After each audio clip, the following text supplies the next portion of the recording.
امریکی پینٹاگون نے مزید 3000 فوجی ایران بھیجنے کا فیصلہ کر لیا ہے۔ یہ ریپڈ رسپانس فورس آبنائے ہرمز سے ایران کا کنٹرول ختم کر کے اسے جہاز رانی کے لیے محفوظ بنا سکتی ہے۔ یہ ایران کے خارق جزیرے پر بھی فوری قبضہ کر سکتی ہے۔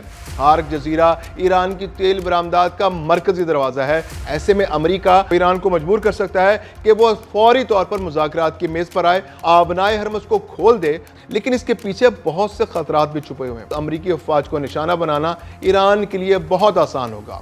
ایران آبنائے ہرمز پر حملے کر کے سپلائی لائن مکمل طور پر بند کر سکتا ہے۔ خارق جزیرے پر قبضے کی صورت میں ایران کے پاس سعودی عرب، متحدہ عرب امارات اور باقی خلیج ممالک کے آئل فیلڈز کو نشانہ بنانے کا آپشن بھی موجود ہوگا۔ خلیجی ممالک کے پاس بھی جنگ میں براہ راست کودنے کے سوا کوئی آپشن نہیں بچے گا۔ ایسے میں لبنان کی حزب اللہ، یمن کے حوثی باغی اور عراق کی ملیشیاز کا کردار اہم ہو سکتا ہے۔ خارق جزیرے پر امریکی حملہ یا ممکن قبضہ اس بات کا اعلان ہرگز نہیں ہے کہ اس کے بعد ایران ہمت ہار جائے گا۔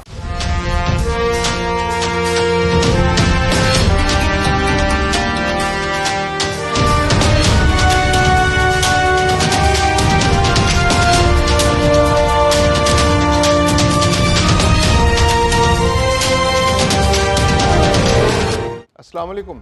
امریکی پینٹاگون نے مزید 3000 فوجی ایران بھیجنے کا فیصلہ کر لیا ہے۔ ان فوجیوں کا تعلق 82ویں ایئر بورن کامبیٹ بریگیڈ سے ہے اور یہ فورس ایمرجنسی رسپانس اور تیز رفتار مداخلت کے لیے جانی جاتی ہے۔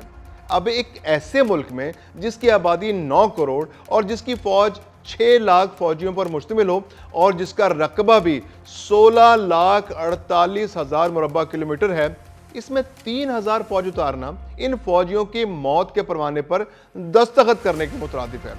امریکہ نے اس سے قبل عراق میں 1.5 لاکھ فوج اتار کر اس پر اپنا قبضہ یقینی بنایا تھا۔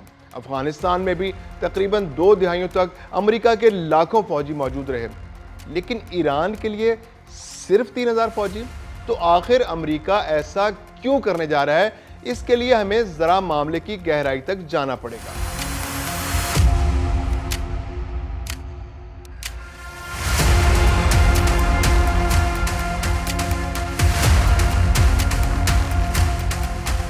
یہ بات تو طے ہے کہ یہ 3000 فوجی ایران پر قبضہ نہیں کر سکتے۔ ہاں، ایسے بہت سے کام ہیں جو ان فوجیوں کے ذریعے سر انجام دیے جا سکتے ہیں۔ امریکہ کی 82ویں ایئر بورن ڈویژن ایک ریپڈ رسپانس فورس ہے جو چند گھنٹوں میں کسی بھی جگہ پہنچ سکتی ہے اور ہنگامی صورتحال میں فوری کارروائی کرتی ہے۔ یہ مختلف ممالک میں موجود امریکی سفارت خانوں، فوجی اڈوں اور شہریوں کی حفاظت کے لیے استعمال ہوتی ہے، اور یہ خلیج میں موجود امریکی اثاثوں کو محفوظ بنا سکتی ہے۔ یہ ریپڈ رسپانس فورس آبنائے ہرمز سے ایران کا کنٹرول ختم کر کے اسے جہاز رانی کے لیے محفوظ بنا سکتی ہے، اور سب سے بڑھ کر یہ ایران کے خارق جزیرے پر بھی فوری قبضہ کر سکتی ہے۔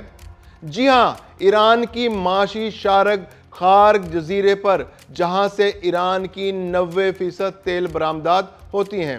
ایران تیل کے ذخائر رکھنے والا دنیا کا تیسرا بڑا ملک ہے اور اس کی معیشت کا مکمل انحصار تیل اور اس کی مصنوعات کی برآمدات پر ہے، اور ایران کی 90% تیل اور گیس برآمدات خارق جزیرے سے ہوتی ہیں۔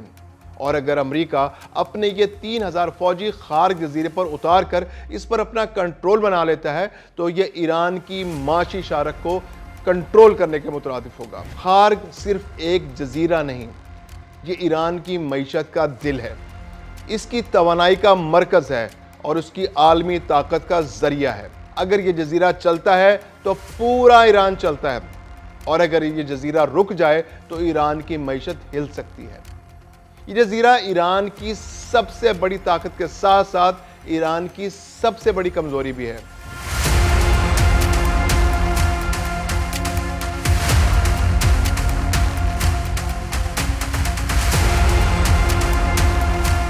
خارق جزیرہ ایران کی تیل برآمدات کا مرکزی دروازہ ہے۔ یہاں سے ایران کا 85 سے 90% خام تیل دنیا کو برآمد کیا جاتا ہے۔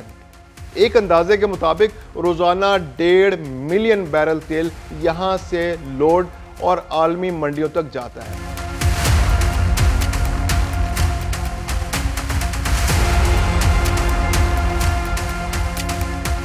یہ جزیرہ خود تیل پیدا نہیں کرتا، بلکہ اہواز، مارون اور گچسرن جیسے ایران کے بڑے آئل فیلڈ سے تیل پائپ لائنز کے ذریعے خارق جزیرے تک لایا جاتا ہے۔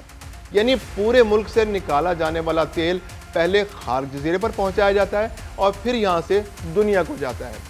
خارق جزیرے کی اہمیت اس لیے بھی زیادہ ہے کیونکہ یہاں پر ایران کا واحد ڈیپ واٹر ایکسپورٹ ٹرمینل واقع ہے۔ ایران کی ساحلی پٹی پر زیادہ تر علاقے میں گہرائی بہت زیادہ نہیں ہے، اس لیے زیادہ تر تیل کے ٹینکرز وہاں پر موجود بندرگاہوں پر لنگر اندازی نہیں ہو پاتے۔ لیکن خارق جزیرے پر یہ سہولت موجود ہے کہ یہاں پر بہت زیادہ سٹوریج گنجائش رکھنے والے سپر ٹینکرز بھی آسانی سے لنگر انداز ہو سکتے ہیں۔ اپنی تیل کی برآمدات کو مد نظر رکھتے ہوئے ایران نے اس جزیرے کو جدید سہولیات سے آراستہ کیا ہے۔ یہاں ایک ہی وقت میں 8 سے 10 آئل ٹینکرز لوڈ ہو سکتے ہیں، جبکہ یہاں کے آئل سٹوریج ٹینکس میں 30 سے 50 ملین بیرل تیل ذخیرہ کرنے کی صلاحیت موجود ہے۔ یہیں سے تیل کی تجارت کر کے ایران اپنے سارے حکومتی اور فوجی اخراجات پورے کرتا ہے۔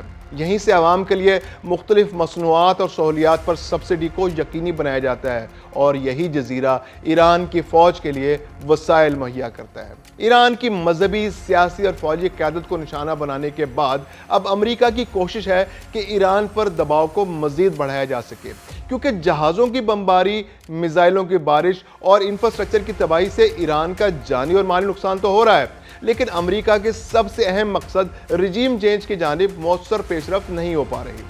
وجہ یہ ہے کہ اتنے سارے نقصانات کے باوجود ایران پیچھے ہٹنے اور مذاکرات کے لیے تیار نہیں ہے، اور جنگ میں ابتدائی نقصانات کے بعد امریکہ میں اب اتنی ہمت نہیں ہے کہ وہ ایران میں اپنے زمینی فوج اتار کر ملک پر اپنا قبضہ بنا لے۔ ایسے میں اس نے خارق جزیرے پر قبضہ کرنے کی حکمت عملی بنائی تاکہ ایران پر مزید دباؤ ڈال کر اپنے مقاصد پورے کیے جا سکیں۔ حالیہ جنگ میں امریکہ پہلے ہی خارق جزیرے پر ایک بڑا حملہ کر چکا ہے، جس میں جزیرے پر موجود ایران کے 90 سے زائد فوجی اہداف کو نشانہ بنایا گیا تھا۔ اس میں بڑے پیمانے پر فوجی تنصیبات کو نقصان پہنچا، جبکہ بہت سے ایرانی فوجی بھی شہید ہو گئے۔ یہاں دلچسپ بات یہ ہے کہ اس حملے میں ایران کی تیل کی تنصیبات کو جان بوجھ کر نہیں چھیڑا گیا، جو اس جزیرے میں امریکی مفادات اور ممکنہ عزائم کی نشاندہی کرتا ہے۔ ایسے میں امریکہ اپنی 82ویں ایئر بورن فورس کے 3000 فوجیوں کی فورس کو استعمال کرتے ہوئے اس جزیرے پر قبضہ جما سکتا ہے، جو ایران پر ناقابل برداشت معاشی دباؤ ڈال دے گا۔ ماہرین کہتے ہیں اس حملے سے امریکہ اور بھی مقاصد حاصل کر سکتا ہے۔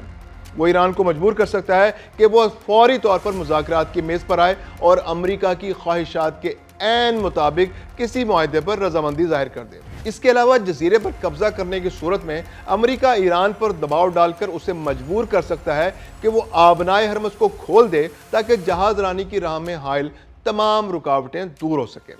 اور سب سے بڑھ کر اس قبضے کے ذریعے امریکہ ایران کی تیل کی سپلائی لائن کاٹ سکتا ہے، جو ایران کسی صورت برداشت نہیں کر سکتا۔ ابھی حملے کا باضابطہ اعلان نہیں کیا گیا، لیکن آپشنز پر کھلے عام غور ہو رہا ہے۔